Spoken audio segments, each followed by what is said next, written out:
कहाँ से आया सुदर्शन चक्र?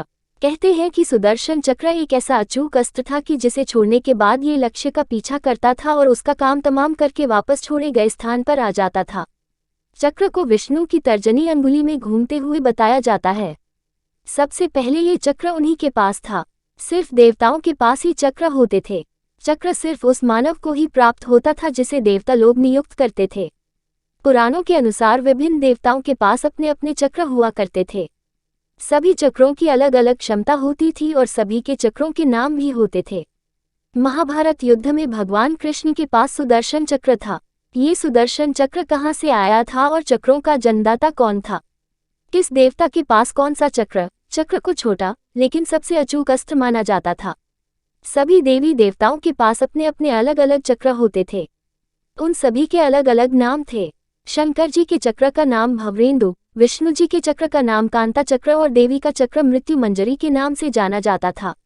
सुदर्शन चक्र का नाम भगवान कृष्ण के नाम के साथ अभिन्न रूप से जुड़ा हुआ है। कैसी थी सुदर्शन चक्र की शक्ति? सुदर्शन चक्र ब्रह्मास्त्र के समान ही अचूक था। हालांकि यह ब्रह्मास्त्र की तरह विध्वंसक नहीं था, लेकिन इसका प्रयोग अत्यावश्यक होने पर ही किया जाता रहा है, क्योंकि एक बार छोड़े जाने पर यह दुश्मन को खत्म करके ही दम लेता था।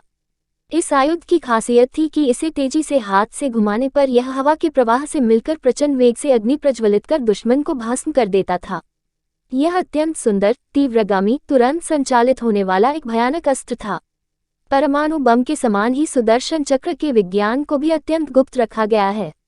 गोपनीयता इसलिए रखी गई होगी कि इस अमोघ अस्त्र की जानकारी देवताओं को छोड़ दूसरों को न लग जाए, अन्यथा योग्य और गैर जिम्मेदार लोगों द्वारा इसका दुरुपयोग हो सकता था। कैसा था सुदर्शन चक्र बनावट और रंग रूप में? ये चांदी की शलाकाओं से निर्मित था।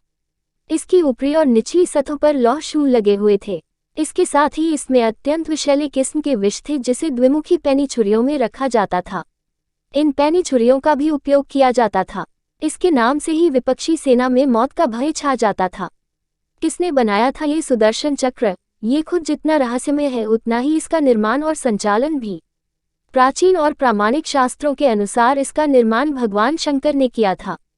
निर्माण के बाद भगवान शिव ने इसे श्री विष्णु को सौंप दिया था। जरूरत पड़ने पर श्री विष्णु ने इसे देवी पार्वती को प्रदान कर दिया। भगवान श्री कृष्ण के पास ये देवी की कृपा से आया। एक मान्यता है कि भगवान कृष्ण को ये सुदर्शन चक्र परशुराम से मिला था। जय श्री कृष्ण।